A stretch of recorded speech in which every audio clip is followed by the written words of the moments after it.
प्रधानमंत्री नरेंद्र मोदी की सभा में सीएम भजनलाल के गृह जिले भरतपुर से नरेगा मजदूरों की भीड़ किसने बुलाई। दूसरी तरफ युवा जब परीक्षा देने जाता है तो बसों में धक्के खाने पड़ते हैं, बैठने के लिए जगह नहीं मिलती, तो वहीं किसी नेता की सभा के अंदर भीड़ बढ़ाने के लिए एएन और मेट ऐसा लोग कह रहे हैं जो बसों में बैठकर आए हैं कि रात को ही बस भेज दी जाती हैं।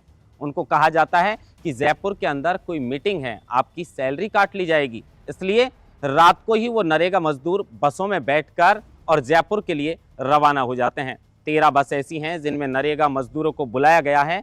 तो दूसरी तरफ प्रधानमंत्री नरेंद्र मोदी की इस सभा में आने वाले जो भाजपा के कार्यकर्ता हैं, 2 जगह हादसा हुआ और इसी हादसे के अंदर 7 लोग घायल हो गए।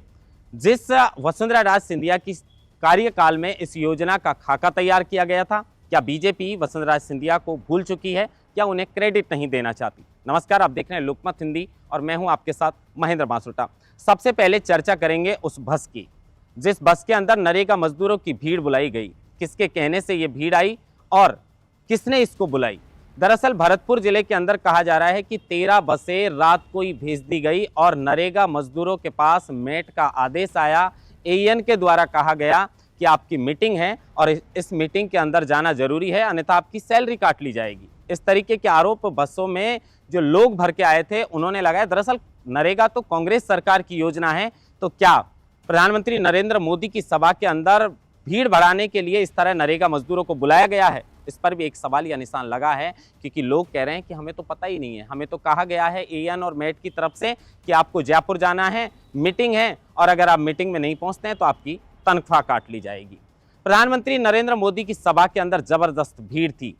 पीकेसी ईआरसीपी जो पार्वती, काली सिंध और चंबल, ये 3 नदियों के पानी को खुद प्रधानमंत्री नरेंद्र मोदी ने 3 मटके, जिनको 1 मटके के अंदर प्रवाहित किया और इस योजना का शिलान्यास करके हरी झंडी दिखाई। प्रथम चरण का शिलान्यास किया गया है।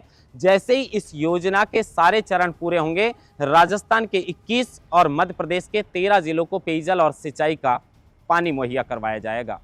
इस योजना का ढिंढोरा काफी वक्त पहले से पीटा जा रहा था। कांग्रेस के प्रदेश अध्यक्ष गोविंद सिंह डोटासरा ने कहा कि कांग्रेस सरकार के 2008 से 2013 के कार्यकाल के अंदर 8,500 करोड़ की स्वीकृति हुई, बजट पास हो गया और उस योजना का क्रेडिट अब मोदी जी ले रहे हैं। तो दूसरी तरफ प्रधानमंत्री नरेंद्र मोदी की इस सभा में शामिल होने के लिए भाजपा के कार्यकर्ता जो सवाई माधोपुर से आ रहे थे, उनकी स्कॉर्पियो कार एक ट्रक से भिड़ जाती है और इसी भिड़ंत के अंदर 4 जो कार्यकर्ता हैं वो घायल हो जाते हैं, जिनमें 2 गंभीर को जयपुर के लिए रवाना किया जाता है। तो वहीं इलाज के लिए उन्हें जयपुर भेजा जाता है। तो वहीं अजमेर के अंदर जो कार्यकर्ता प्रधानमंत्री नरेंद्र मोदी की सभा के लिए आ रहे थे, उनका वाहन जो है, उनकी बस भिड़ जाने की वजह से 3 लोग इसके अंदर घायल हो गए। कुल मिलाकर 7 लोग प्रधानमंत्री नरेंद्र मोदी की सभा में जो आ रहे थे, उनके वाहन भिड़ने की वजह से 7 लोग घायल हो गए, जिनमें 2 की स्थिति गंभीर बताई जा रही है।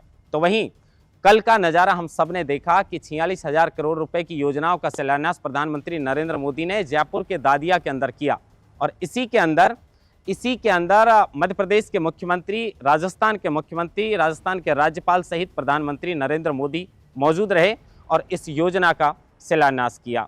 लेकिन इसमें सबसे अगर कोई बात अजीब लगी तो वो लगी क्योंकि भैरू सिंह शेखावत को प्रधानमंत्री नरेंद्र मोदी ने 2 बार याद किया और कहा कि नर्मदा का पानी राजस्थान में पहुंचाया गया था। भैरू सिंह शेखावत और जसवंत सिंह मुझसे मिलने के लिए गए थे। हम भैरू सिंह शेखावत की उंगली पकड़कर बड़े हुए हैं।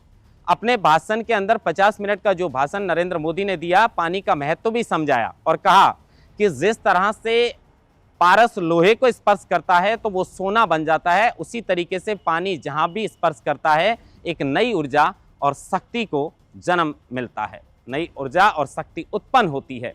कह सकते हैं कि अगर जल्द ये योजना धरातल पर उतरी तो राजस्थान के 21 जिलों को एक बड़ी सौगात पेयजल और सिंचाई के पानी के रूप में मिलेगी। लगभग राजस्थान के जो जिले हैं उनके 158 ऐसे बांध हैं जिनको इस योजना के तहत भरा जाएगा। कितना समय अभी लगेगा, लेकिन योजना को हरी झंडी मिल चुकी है। इसलिए कह सकते हैं कि मुख्यमंत्री भजनलाल शर्मा के लिए भी बड़ी खुशखबरी है, क्योंकि कुछ लोग कह रहे थे कि आने वाले समय में एक नई पर्ची आएगी और राजस्थान के मुख्यमंत्री को बदल दिया जाएगा। लेकिन अब अब चूंकि ये पूर्वी राजस्थान के ज्यादा जिलों को इस योजना से फायदा मिलेगा, ऐसे में भरतपुर से मुख्यमंत्री भजनलाल शर्मा आते हैं, तो इस योजना के बाद अब ऐसा लग रहा है कि भजनलाल शर्मा की भी बल्ले बल्ले है, क्योंकि 21 जिलों को जो पानी की सौगात मिलेगी उसमें सबसे ज्यादा क्रेडिट, क्योंकि 2017 में जब इस योजना का खाका तैयार किया गया था तत्कालीन मुख्यमंत्री वसुंधरा राज सिंधिया के कार्यकाल के अंदर, उस वक्त इस योजना का खाका तैयार हुआ था। लेकिन अब बीजेपी ने कह सकते हैं कि शायद वसुंधरा राज सिंधिया को इस योजना का क्रेडिट नहीं देना चाहती, क्योंकि जैसे मैंने कहा कि भैरू सिंह शेखावत को 2 बार प्रधानमंत्री नरेंद्र मोदी ने याद किया, लेकिन वसुंधरा राज सिंधिया का एक भी बार नाम नहीं लिया गया। और जिस सभा के अंदर ये पंक्ति लगाकर तमाम बड़े नेता मौजूद थे, उसी में आखिरी छोर पर बैठने के लिए पूर्व मुख्यमंत्री वसुंधरा राज सिंधिया को जगह मिली है। प्रधानमंत्री नरेंद्र मोदी ने कहा कि राजस्थान के अंदर पेपर लीक माफियाओं का घर हो गया था और उसी चैन को तोड़ने का काम बीजेपी सरकार के 1 वर्ष के कार्यकाल में किया गया है। लेकिन प्रधानमंत्री नरेंद्र मोदी तक शायद राजस्थान से ये खबर नहीं पहुंचाई गई होगी कि पेपर लीक के माफियाओं को जिन्हें लगातार गिरफ्तार किया था सब इंस्पेक्टर भर्ती को लेकर, अब उन्हें लगातार कोर्ट से राहत मिल रही है और सब इंस्पेक्टर की भर्ती को लेकर सस्पेंस आज भी बरकरार है। कमेटी बनाने के बावजूद भी, उसके बावजूद भी जब एसओजी और राजस्थान सरकार के कैबिनेट मंत्री किरोड़ीलाल मीणा लगातार कह चुके हैं कि इसमें 500 से ज्यादा फर्जी एसआई भर्ती हुए हैं, ऐसे में इस भर्ती को रद्द करना चाहिए। बावजूद उसके सरकार की तरफ से कोई भी ठोस कदम इस भर्ती को लेकर नहीं उठाया गया है। अब वसुंधरा राज सिंधिया को अंतिम छोर पर इसमें जगह मिली है, लेकिन मुख्यमंत्री भजनलाल शर्मा के कार्यकाल के अंदर यह बड़ा कदम इस योजना के शिलान्यास को लेकर उठाया गया है, तो कह सकते हैं कि मुख्यमंत्री भजनलाल शर्मा का भी वजूद अब बढ़ेगा। प्रधानमंत्री नरेंद्र मोदी ने 50 मिनट के अंदर पानी के पूरे महत्व को समझा दिया है, तो वहीं गोविंद सिंह डोटासरा ने कहा है कि इस योजना की वित्तीय स्वीकृति तो हमारे 2008 से 2013 के कार्यकाल में पूरी कर दी गई। खैर, अब इस योजना से यही उम्मीद है कि आने वाले समय के अंदर जल्द ही जो है इस योजना के सारे चरण पूरे हों और राजस्थान के 21 जिलों को पानी की सौगात मिले और फिर से 21 जिलों में जो बंजर जमीनें हो चुकी पानी की वजह से, कई दशकों से लोग जो है वो फसल करना छोड़ दिए हैं क्योंकि पानी की कमी है, तो आने वाले समय में इस योजना से 21 जिलों के किसानों के लिए तो खुशखबरी है। लेकिन जिस तरीके से वसुंधरा राज्य सरकार के कार्यकाल में इस योजना का खाका तैयार नहीं हुआ, इसको लेकर खाका तैयार, माफ कीजिएगा, इस योजना का खाका तैयार किया गया था, लेकिन बीजेपी उन्हें क्रेडिट देना भूल गई है। प्रधानमंत्री जी ने ना उनका नाम लिया, ना मंच पर बोलने का मौका मिला।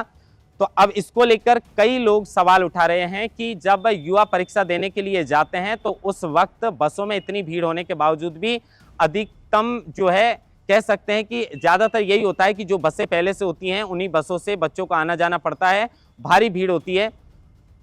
जो अधिक बस उस वक्त बढ़ानी चाहिए वो बसें नहीं बढ़ाई जाती, ऐसे में भारी भीड़ का सामना बेरोजगार युवाओं को करना पड़ता है। तो किसी नेता की सभा के अंदर अगर भीड़ ले जानी हो तो पहले से ही रात को बसें भेज दी जाती हैं, जिन बसों की तस्वीर भी लगातार सामने आ रही हैं, जिसमें नरेगा के मजदूरों को भर भर कर भेजा गया है। तो उम्मीद ये है कि जल्द ये योजना जो है वो धरातल पर उतरे, 21 जिलों को पेयजल और सिंचाई का पानी मिले और जिस तरीके से नेताओं की सभा के लिए भारी बसों का इंतजाम किया जाता है, उसी तर्ज पर राजस्थान के बेरोजगार युवाओं की परीक्षा के समय भी सरकार को बसें बढ़ानी चाहिए। महेंद्र बांसुटा, लोकमत हिंदी, जयपुर।